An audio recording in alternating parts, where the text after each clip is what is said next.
Good morning. Good morning. It's coffee time with God. Amen. Okay. Good. Our gospel reflection for today, a man with an evil spirit, taken from Mark 1, verses 21 to 28. Let us pray. Come, Holy Spirit, I need you. Come, Holy Spirit, I pray.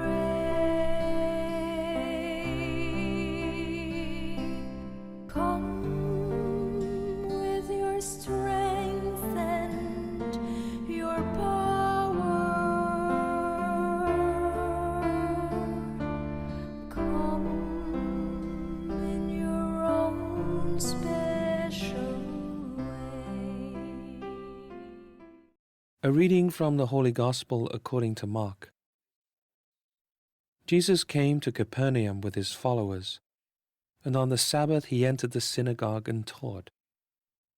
The people were astonished at his teaching, for he taught them as one having authority and not as the scribes. In their synagogue was a man with an unclean spirit. He cried out, "What have you to do with us, Jesus of Nazareth? Have you come to destroy us? I know who you are, the Holy One of God." Jesus rebuked him and said, "Quiet, come out of him." The unclean spirit convulsed him, and with a loud cry came out of him. All were amazed and asked one another, "What is this?" A new teaching with authority. He commands even the unclean spirits, and they obey him. His fame spread everywhere throughout the whole region of Galilee. The Gospel of the Lord. Okay, so sa akin, he taught them as one having authority. And then, kasunod nun, his fame spread everywhere. Mhm. So, bakit yon? Kasi dito sa Word of God, ang title nga niya, no, a man with the Spirit. So, in-expect talaga natin na magkakaroon ng encounter si Jesus dito eh. So, pinakita nga dito yon.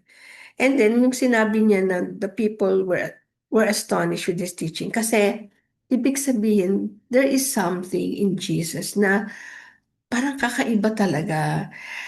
Eh, di ba yung mga scribes, di ba nagtuturo din sila? Pero ano eh, iba talaga. So, isa yun, no? Point na talagang sinasabi na ito gusto i-point out na si Jesus talaga is sent by God.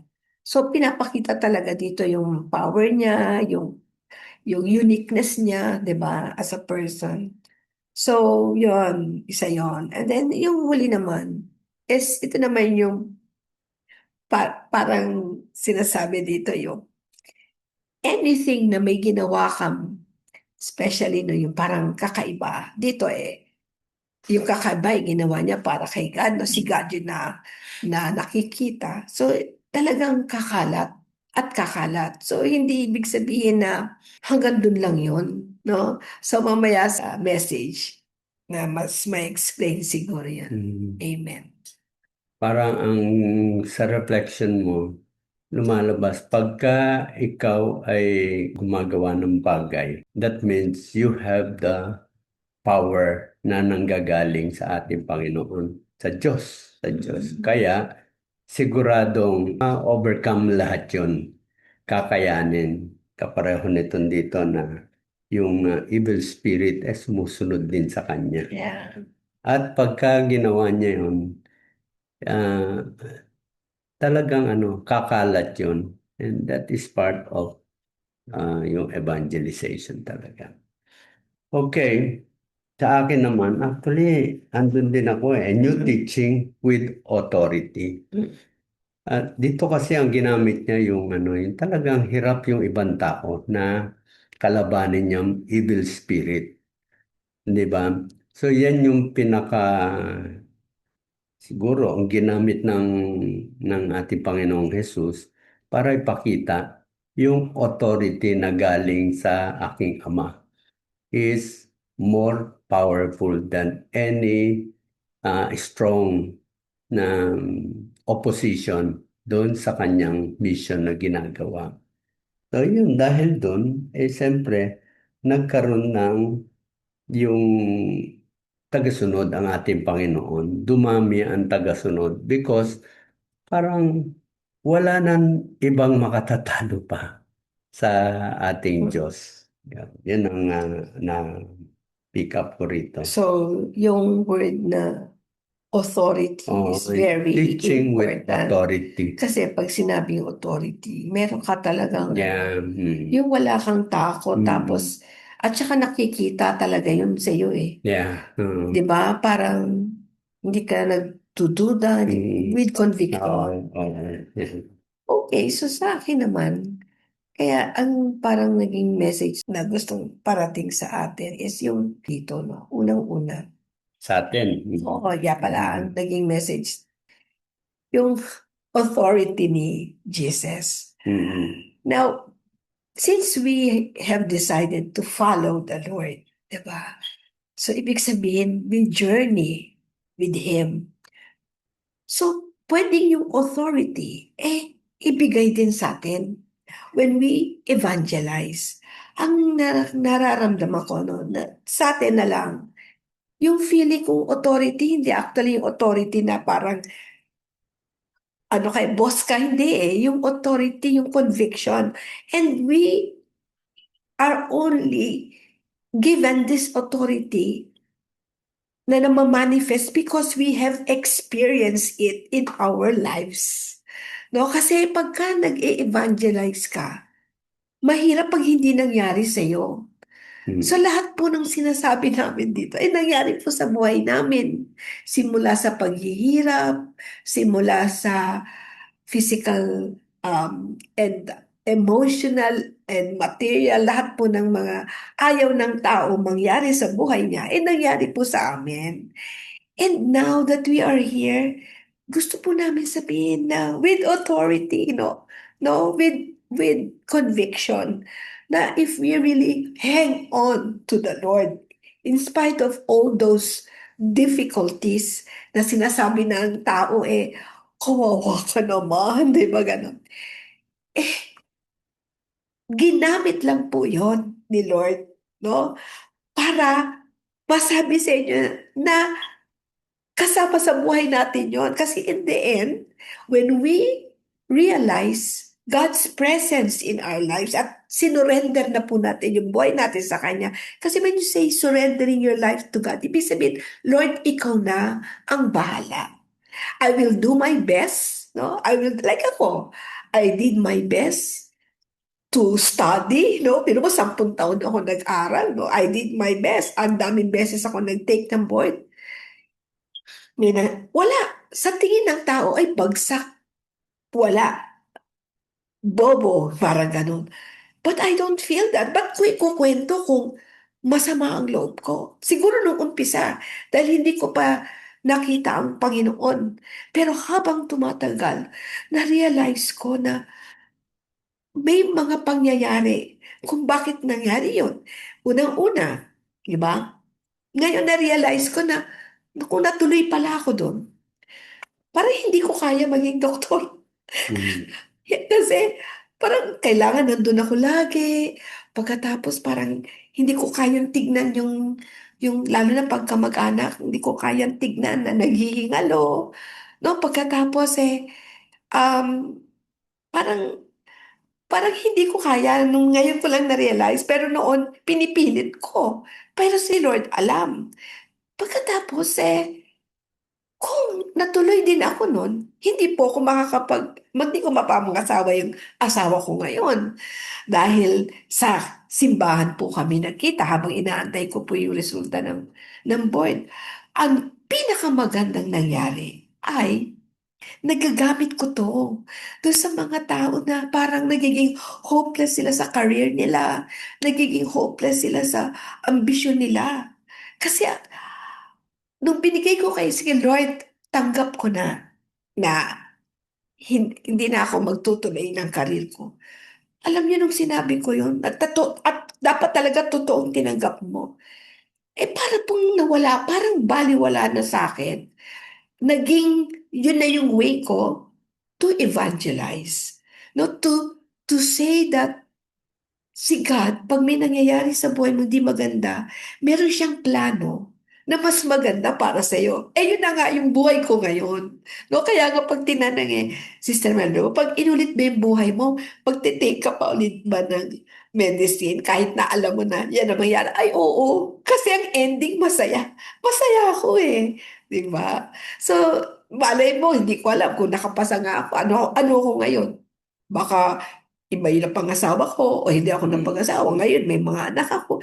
Ibig ko sabihin, God knows what is best for me. So, importante, tinanggap ko po yun. Yeah. So, yan. Ang haba po na aking storya. Kalahati pa lang yun.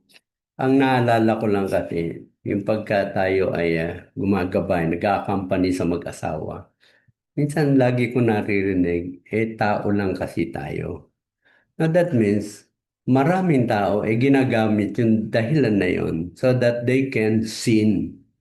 Parang hindi nila, tao lang tayo. Alam natin na hindi natin kayang paglabanan yan, mga kasalanan. Na nagiging dahilan kung bakit minsan nagkakaroon ng failure sa pamilya. Because they are not able to overcome yung sin na nasa atin. Yan ngayon yung parang sinasabi, si Jesus nga is parang may teaching siya about this, yung overcoming yung mga evil spirit in us. Sabi ng mga tao, he is teaching with authority. So tayo naman, kung tayo ay magbibigay din ng pagtuturo about yung overcoming yung mga temptations na yan, yung mga panunokso ng demonyo, we have to be a witness. So, paano mangyayari kung gagamitin din natin yung ganong dahilan? Tao lang kasi tayo That means we can make use of that excuses para madaig tayo ng mga tukso ng demonyo. So, ang nakita ko, si Jesus can also be subjected to that. Pero si Jesus is firm na he was given that authority by the Father. Tayo rin naman, we can say that Jesus has given us the authority when we do this mission. Diba? So, hindi na natin pwede sabihin na tao lang kasi tayo. Yes, tao tayo. Ang ating nature, we are led to sin. We are in bondage dun sa ating mga kasalanan. But Jesus has saved us. Jesus has given us the authority na labanan yan. And I know if we can only believe and stick that Jesus has given us that authority, dapat hindi na natin gawin excuse yun na tao lang tayo. Because si Jesus, binigyan na tayo ng power, ng authority. So that means, kung iniisip lang natin, the grace of God na ibinigay sa atin ng ating Panginoon, Jesus, has overcome yung mga lahat ng panunukso sa atin ng demonyo. If we will only accept that we have that power over the evil one. Minsan nga nasasabi ko, kaya ba natin labanan yung mga demonyo na yan? Kung tayo lang, hindi. No? But with the grace of God, kaya. Kaya yon, diba? So, yun ang dapat natin paniwalaan. That we have that grace enough to conquer yung mga panunukso ng demonyo. Ayun. So, ngayon parang, oo nga, ngayon ko na-realize na, oo nga, if we will allow ourselves na hindi natin kaya, of course, hindi kaya. Yun ang pinakita sa atin ng ating Panginoong Jesus. That yung ginawa ng ating Panginoong Jesus, we can also do it. Kaya rin natin yun. Because Jesus has given us that authority. Yes. Meron lang akong dagdag. Kasi kung tayo po ay nandito sa yung gusto po talaga natin ikwento, no, sa kanila yung mga buhay natin, kung paano tayo naging masaya pag may problema. Tapos yung kilos ni God sa buhay natin, nag-evangelize na po kayo. Huwag po kayong anong tawag nito, mag-worry o malungkot kung ang kausap nyo lang 2 tao, 3 tao. Kasi ang sabi dito, no, the fame of God is spread everywhere throughout yung buong region. Yun lang yung nangyari sa kanya. Sandali lang yun. Kumalat yun. So, ibig sabihin, hindi po yung fame natin, kundi yung fame na si fame, ang magiging famous dito, yung ating ini-evangelize. No, si Jesus, hindi po tayo. Kaya yan din po yung alisin natin sa isip natin na ang magiging kilala, hindi po tayo. Si Jesus po. Kasi pinagyayabang natin si Jesus, no? Na we encountered Him in our lives. Kaya tuwan-tuwa tayo. Ngayon, yung mga tao, magiging excited sila. Kaya gusto na rin nilang tanggapin si Jesucristo sa buhay nila, hindi tayo. And kung yan po talaga, pure ang spirit natin, na yun ang gusto nating fame si God, hindi tayo, talaga pong kakalat yan. Dahil pag tayo ang famous, hindi po lalago yan. No, babagsak at hindi po, wala pong grasya yun. Amen. Okay, so see you again tomorrow in our coffee time with God. Amen.